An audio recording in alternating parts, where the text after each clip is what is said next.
and you're wondering why. You're wondering why you keep getting hurt, and you're wondering why every single relationship doesn't work out. But every single time that you get out of one, you go right back to the same exact place to find that guy. So stop looking in the wrong places for the right guy.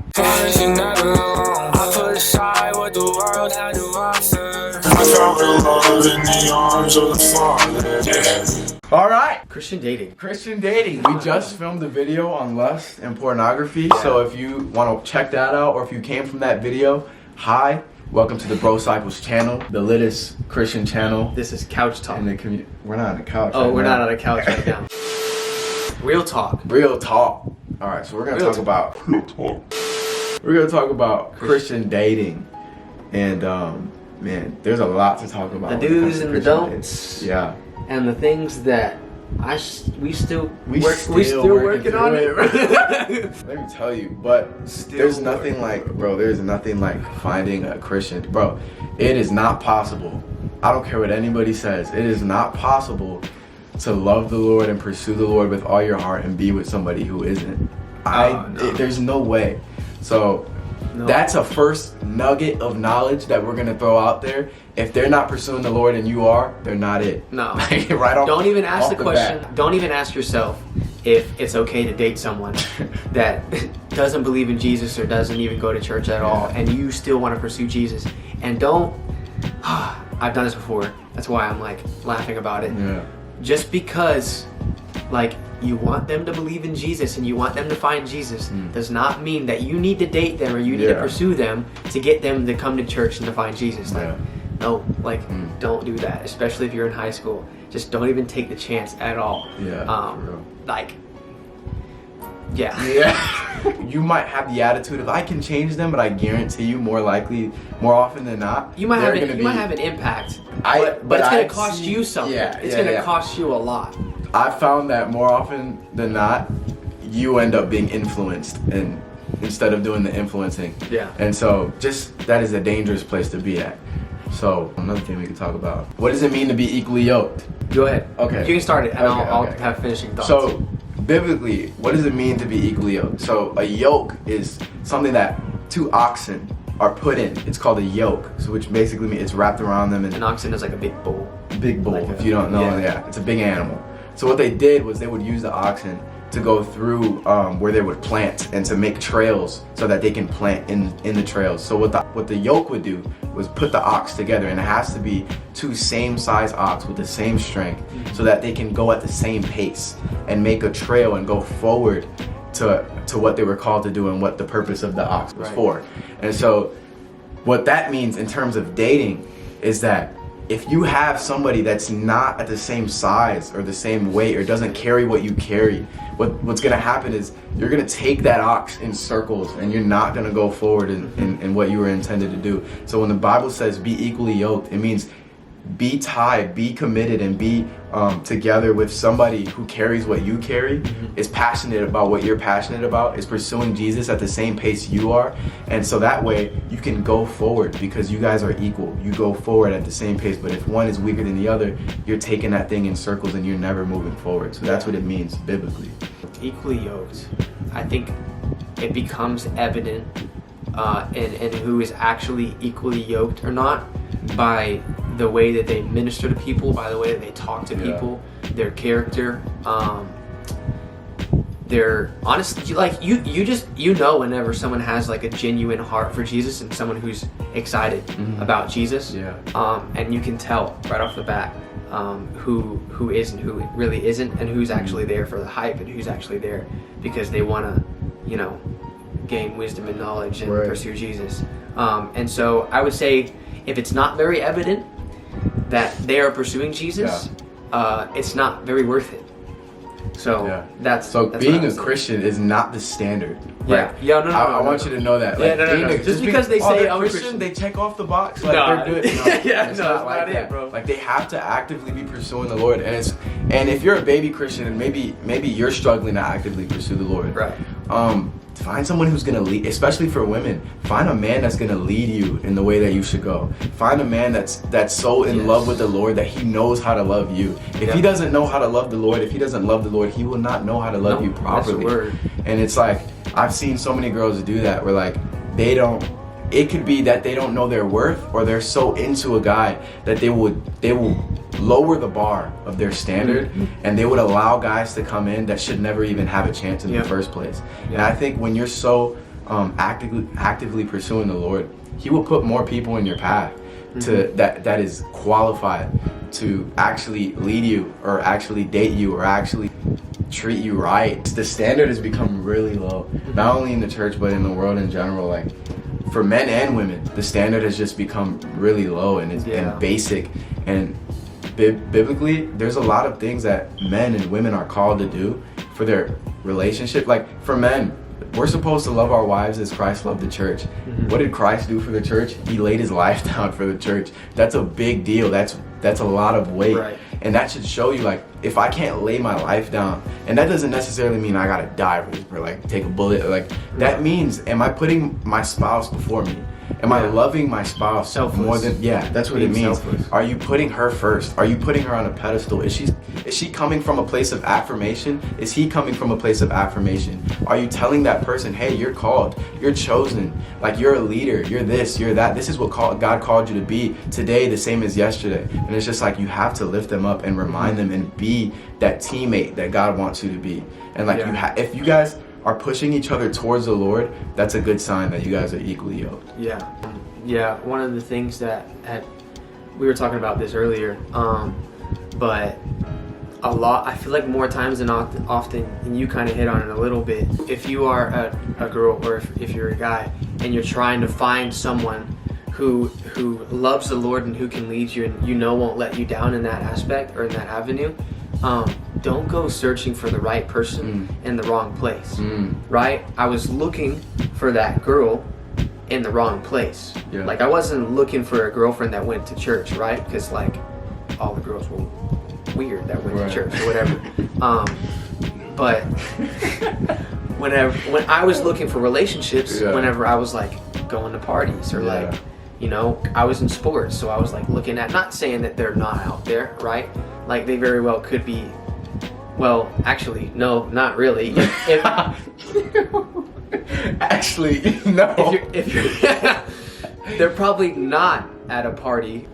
You're just not gonna find someone that can lead you to Jesus at a party, or at a kickback, or at, you know what I mean? Because some people think that just because, like you said, like, they say that they're a Christian, like, we can do this together. Like, no, honey, no, you're not gonna find that guy, and you're wondering why. You're wondering why you keep getting hurt, and you're wondering why every single relationship doesning work out. But every single time that you get out of one, you go right back to the same exact place to find that guy. So stop looking in the wrong places for the right guy.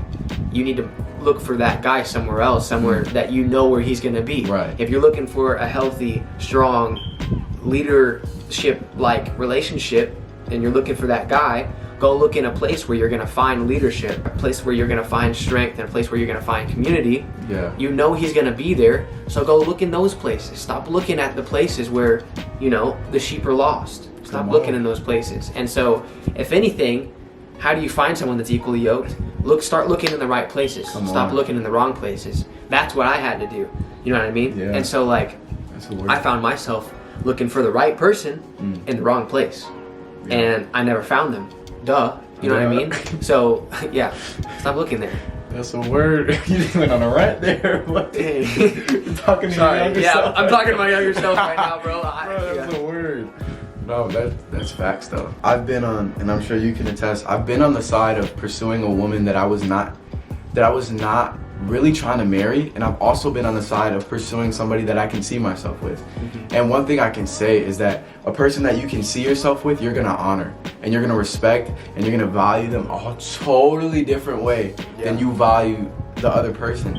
And that's from my past, obviously. But like, when you really like someone, and you can see yourself with that person, and they carry all the values that you carry, you're gonna honor them, and you will find yourself putting up boundaries yourself that Right. you would never have done before. And you'll be like, you know what? I think it's a good idea that we do this and we put up these boundaries. And I'm not going to ask you to do things that you're not comfortable with. I'm not going to ask you to go places alone with me if we're not ready to be there yet. I'm not going to ask you, you know what I'm saying? You're not going to ask that person to do certain things because you honor them so much. And you're like, I honor you so much that I'm going to treat you and I'm going to show you with my action, not just my words, that I value you and I want to see us together in the long run. Like, meet their parents. Like, do those things, do those honorable things and show them with action and not just words that you value them and that you want to see yourself with them in the long run. And if you don't, be real with yourself and don't do you and that person the injustice of staying with that person and treating them like you want to pursue them if you're not actively trying to pursue them. I was going to ask you, what would you say to a couple that's watching this video, or maybe someone is in a relationship that's watching this video and they know that that's them and they know that like maybe they're breaking boundaries and are in that type of relationship? What would you say to them if that is their scenario right now in that relationship? I would say it's not too late to put up boundaries. Right. I think a lot of times couples and maybe even singles, you're like, I already fell in this area, it doesn't matter, I can keep doing it. But I think something that's important to know is that grace is new every morning and that every day is a new day and you wake up with a clean slate. And I think it's important to get better and improve and just say, hey, we fell yesterday, we fell last week. But I believe that grace is new every morning, and I think today is a new day. You have to see every day and every opportunity of grace to just say, hey, this is a chance to get it right today. This is a chance to set the pace for the future. And it's like, people forfeit their whole, like a whole relationship because they fell one time. And they're like, oh, I'm damned to fall again because I fell yesterday. And it's just like, if you would just accept grace and just say, let's take a different step today. Let's take a new route today. Start from square one. Yeah, and just say, let's set up these boundaries. Let's honor these boundaries. Yeah. Let's be real with ourselves. Let's backtrack and see where we fell short. How did we fall into breaking these boundaries? And let's get it right and let's improve. Yeah. That's what a relationship is. Yeah. You're not always gonna be perfect and make good choices in a relationship, and that's just real. Yeah. But what's important is that you work as a team to figure out how you fell short and figure out how you can improve as a couple. Right. Yeah, and I like what you said, and like, just because like you messed up once doesn't mean that your relationship is completely ruined. And like that doesn't mean that you have to like, you know, split ways or break up with them. Right. Like if you have a conversation with them, if they are beneficial for you and they are good for you and love Jesus and everything, their natural reaction is going to be a conviction of righteousness, Right. and they're going to accept that call and they're going to accept accountability. Yeah. Now, if you bring this up to them and they do not respond that way, and they're like, oh, well, what the heck? I thought things were good. I thought that you liked me. I thought that because we were in love, like this was okay. Like if they respond like that, you need to get out of that relationship. Right. You need to, you That's a good don't point. need to be with them at all. Yeah. But if they accept that call together, right? Like you said, His mercies are new every single morning. So if you messed up as a couple, acknowledge it, talk about it together. Say, no, we're gonna hold this standard higher, right? We're gonna set the line right here, and we're not even gonna go close to that line at all. It's very easy to see who's on the same page. Right. That's a very good, clear indicator. And this topic right here will indicate whether or not if they're actually in it for themselves, for sure, for sexual pleasures. It'll tell you whether or not if they are selfless or if they are selfish. I'll tell you right now, if somebody really likes you and they bring it to your attention like, hey, we fell and this hurt me and I don't like the way I feel right now. Right. I guarantee you if that person values you, that's gonna hurt them just as much as it hurt you. Yeah. And they're gonna be like, man, I honor this girl so much. I hate that I made her feel this way. I hate that I participated in bringing shame on her or him. And I hate that we're in this. But I'm gonna be a man or I'm gonna be a woman and I'm gonna lead and I'm gonna make sure that I value them better and I treat them better and I lead better and we get it right tomorrow and next time. And I'm telling you, this is a very good indicator. You're like, a lot of relationships are gonna pass or fail the litmus test through that question. It's okay to be single. I want to touch on that. Go ahead. And I think a lot of times people are like, man, I'm single for a minute. I don't think, and I was in this boat. Because personally for me, I am a virgin, 21 years old. And my mindset was like, man, I've been single for a while.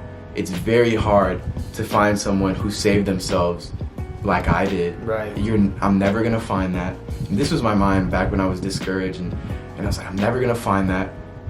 They're so hard to find. It's never gonna happen. Like, the girl that I'm looking for, she's just a dream. And it's just like, I promise you, when you focus on God and you're obedient, I promise you that person is gonna cross your path. And you have to be content in your singleness. If you're not okay single, you're not gonna be okay in a relationship. I'll tell you that right now. If you're not firm single, you're not gonna be firm in your relationship. If you're not confident single, you're not gonna be confident in a relationship. And everything that they do is gonna be like, whoa, like, it's gonna bring you insecurity because you're not confident before the relationship. Right. So I think singleness is not just a season of, punishment. It's a season of finding who you are. You're finding your leadership. You're finding your qualities. What makes you you? What did God put in you? What are the gifts that God gave you? What are you called to? What is He using you in?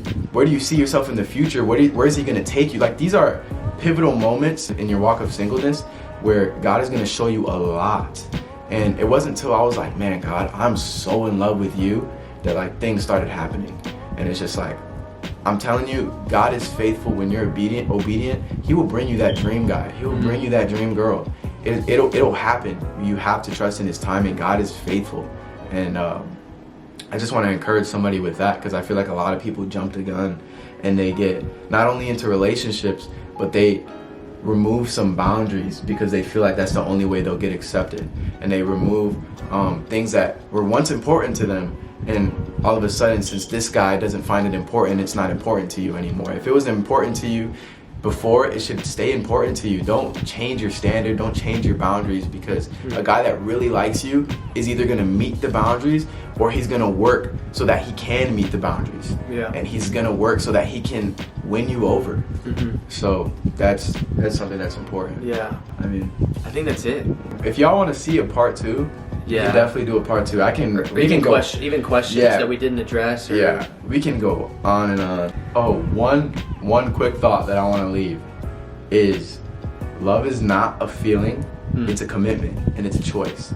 But more often, probably in every relationship, there's gonna come a time where you're out of the honeymoon phase and the butterflies fly away and the relationship gets real. That doesn't mean that you guys don't love each other anymore. That doesn't mean that you guys shouldn't be together. That doesn't mean you guys shouldn't be together. All that means is that it's become a real relationship, and you have to choose that. Can I commit to this person? Can I choose every day to love this person for the rest of my life? Right. And that's where you have to make that decision, is like, am I ready for that? And is this person worthy of committing to?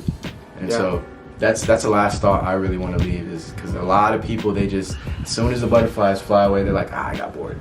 Right. And they leave. And it's like, you're never going to get in a solid relationship if you base it off feelings. That's just what it is.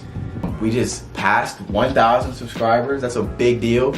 We're only going to be dropping this summer is gonna be a lot of content. A lot of things that you can look forward to. So if you're not subscribed, go ahead and prescribe right now. What are you doing? What are you really doing? Like, prescribe to the channel.